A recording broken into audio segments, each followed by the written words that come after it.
नमस्कार। हिंदी क्षितिज काव्यखंड में आज का विषय है कबीर की साखियाँ एवं शब्द पर आधारित प्रश्नोत्तर। इसके पहले वीडियो में हमने आपको कबीरदास की जीवन परिचय के बारे में बताते हुए आपके पाठ्यक्रम में दिए गए कबीर की साखियों का और शब्द का भावार्थ समझाया है। आप लोग उसे वहाँ जाकर देख सकते हैं, प्लेलिस्ट में जाकर। आज हम आपको इस पाठ पर आधारित जो प्रश्नोत्तर हैं उनको बताएंगे। इसमें पहला प्रश्न, आइए शुरू करते हैं बच्चों। पहला प्रश्न है इसमें, मानसरोवर से कवि का क्या आशय है? इसका उत्तर होगा कि मानसरोवर से कवि का आशय मन रूपी सरोवर से है। कवि के कहने का तात्पर्य है मन रूपी सरोवर जो एक व्यक्ति के अंदर ही होता है, हर व्यक्ति के भीतर ही होता है, यह मन रूपी सरोवर, उसी को कवि ने यहाँ मानसरोवर कहा है।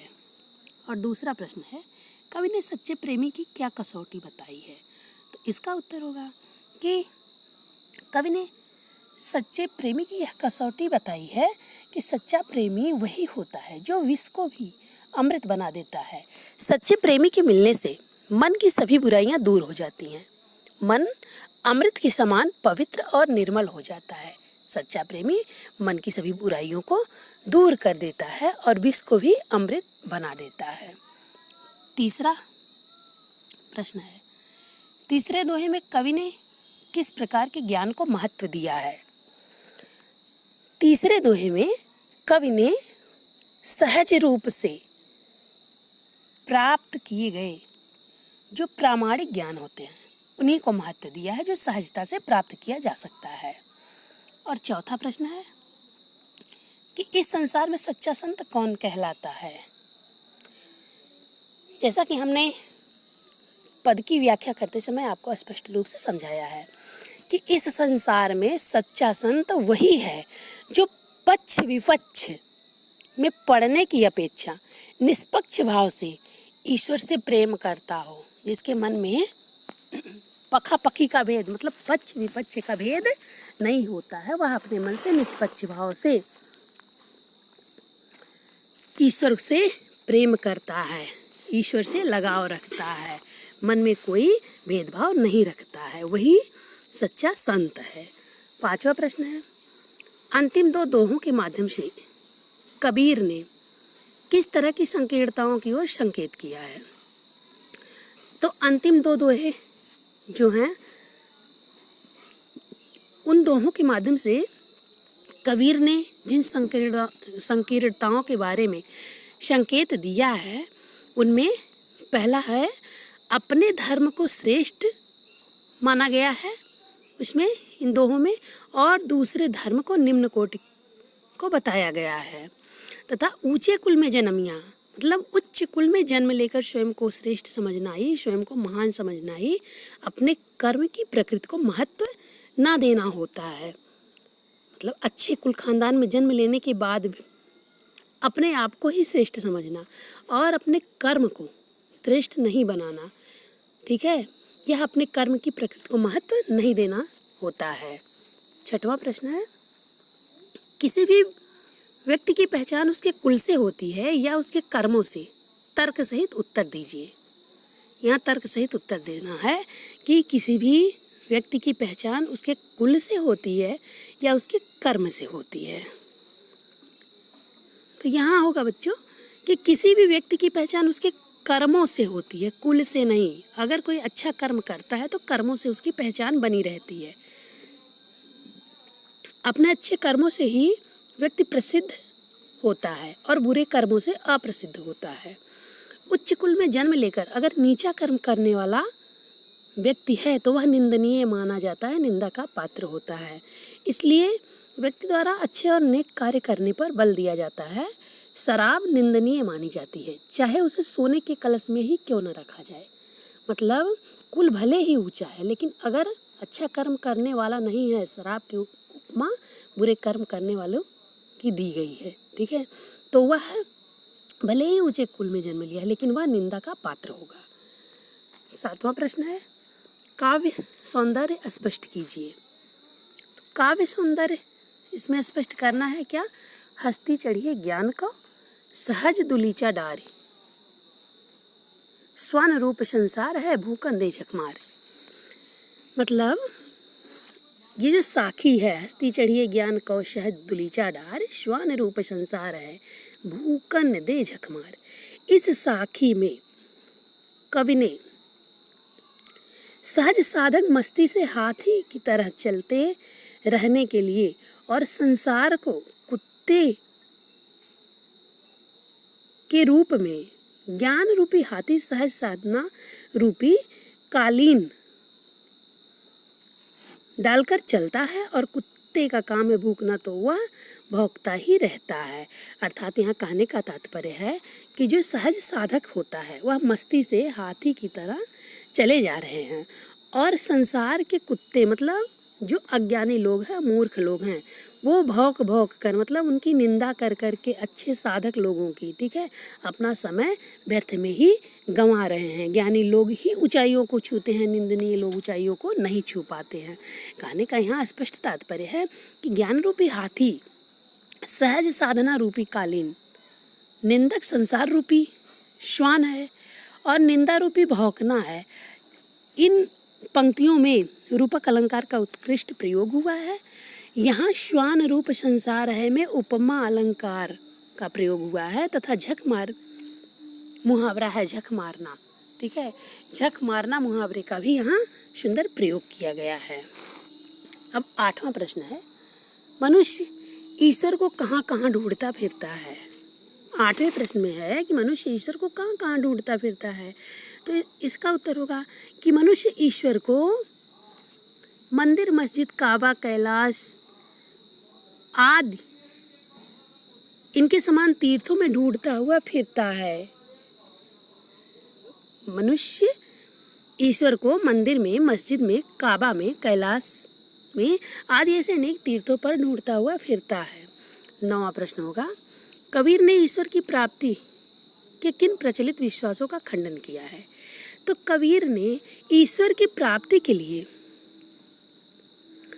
जो लोग प्रायः मंदिर, मस्जिद, काबा तथा कैलाश पर्वत जैसे तीर्थ स्थलों पर पूजा पाठ करके ईश्वर को प्राप्त करना चाहते हैं, वे कठिन योग वैराग्य धारण कर ईश्वर को पाना चाहते हैं। कवि ने ऐसी सभी धारणाओं का खंडन किया, ऐसी सभी मान्यताओं का खंडन किया है ईश्वर प्राप्ति के लिए। उसने कहा है सच्चे अर्थों में जो सच्चे रूप से जो सच्चा प्रेमी होता है, सच्चे रूप से जो ईश्वर से प्रेम करता है, पकापकी के भेद में नहीं पड़ता है, वही ईश्वर को सच्चे अर्थों में प्राप्त कर सकता है। अब यहाँ 10वां प्रश्न है, कबीर ने ईश्वर को सब श्वासों की श्वास में क्यों कहा है। तो यहाँ कबीर दास जी ने ईश्वर को इसलिए कहा है कि सब श्वासों की श्वास में, क्योंकि ईश्वर हर कण कण में विद्यमान है, हर कण कण में ईश्वर व्याप्त है। वह हर प्राणी के भीतर वास करता है, वह सभी प्राणियों की सांसों में मौजूद है, हर सांसों की सांस में मतलब हर कण कण में, हर प्राणी के सांसों में मतलब हर सांस जो चलती है ईश्वर उसमें हर सांस में विद्यमान है। 11वां प्रश्न है, कबीर ने ज्ञान के आवागमन की तुलना सामान्य हवा से न कर आंधी से क्यों की है। तो यहाँ कबीर दास जी ने ज्ञान के आगमन की तुलना सामान्य हवा से ना करके आंधी से इसलिए किया है क्योंकि सामान्य हवा से स्थिति में कोई अंतर नहीं आता है। अर्थात सामान्य हवा किसी भी स्थिति को परिवर्तित नहीं कर पाती है, लेकिन अगर आंधी है तो आंधी की गति तेज होती है, आंधी में हवा तेज चलती है, वह अपने साथ सब कुछ उड़ा ले जाती है। मतलब अज्ञान की जड़ें बहुत गहरी होती हैं। सामान्य हवा मतलब थोड़ा सा ऊपर का ज्ञान इन जड़ों को उखाड़ने में असमर्थ होता है। इसीलिए सामान्य हवा के लिए कहा गया है कि सामान्य हवा इन जड़ों को उखाड़ने में सक्षम नहीं होती है, इसलिए आंधी ही इनकी गहरी जड़ों को उखाड़ सकती है। मतलब भगवान से एक निष्ठ लगाव ही सच्चे मुक्ति के मार्ग के द्वार तक हमको ले जा सकता है। 12वां प्रश्न है, ज्ञान की आंधी का भक्त के जीवन पर क्या प्रभाव पड़ता है। तो ज्ञान रूपी आंधी का भक्त के जीवन पर बहुत ही गहरा प्रभाव पड़ता है, डालता है। बहुत ही गहरा एवं महत्वपूर्ण प्रभाव डालता है। भक्त के मन में स्थित जो विकार होते हैं, जो दुर्बुद्धि होती है, वह स्वयं नष्ट हो जाती है जब ज्ञान रूपी आंधी अपना प्रभाव व्यक्ति के जीवन में डालती है। ज्ञान की आंधी के आते ही भ्रम की सभी छप्पर टूट जाते हैं, जिसे सांसारिक माया मोह ने बांध रखा है। ऐसा होने पर भक्त का मन एकदम निर्मल एवं पवित्र हो जाता है और वह ईश्वर की प्राप्ति का मार्ग सहज रूप से चल करके तय कर सकता है।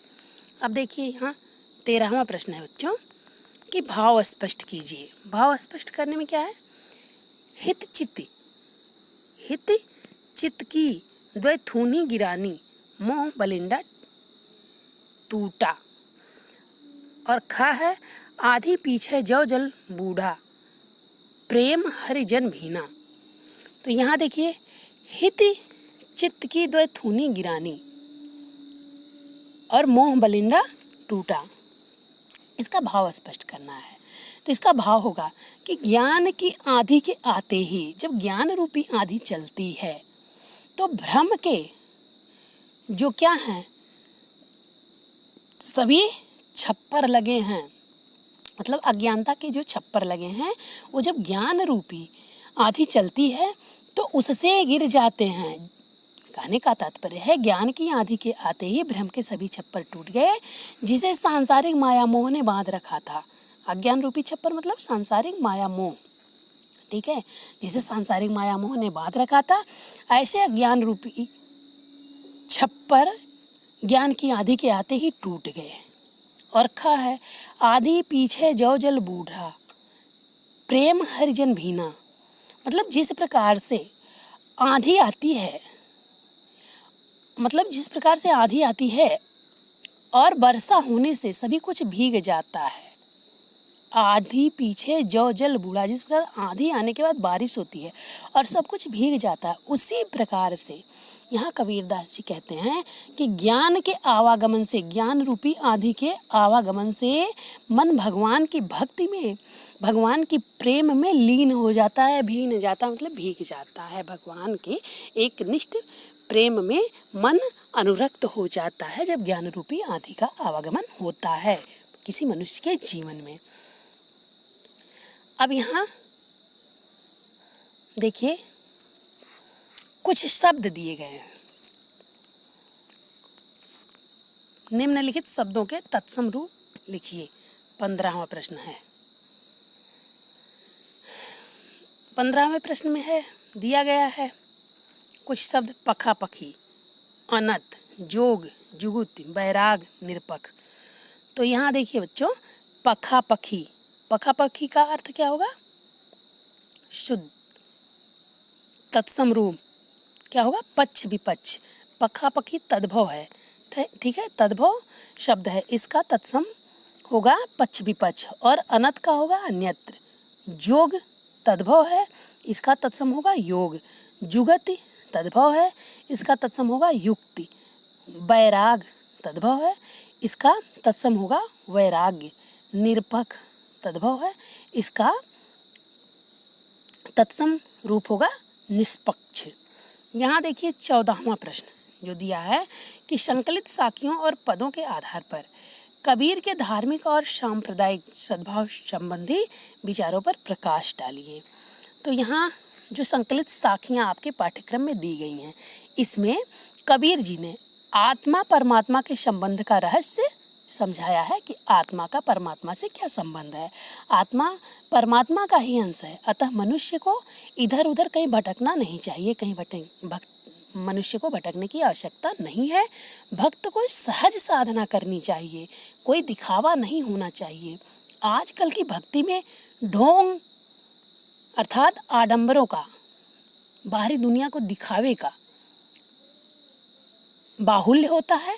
व्यक्ति को हमेशा पक्ष विपक्ष के झंझट में ना पड़कर निष्पक्ष भाव से तटस्थ रहते हुए ईश्वर के भजन में हमेशा अनुरक्त रहना चाहिए, लीन रहना चाहिए।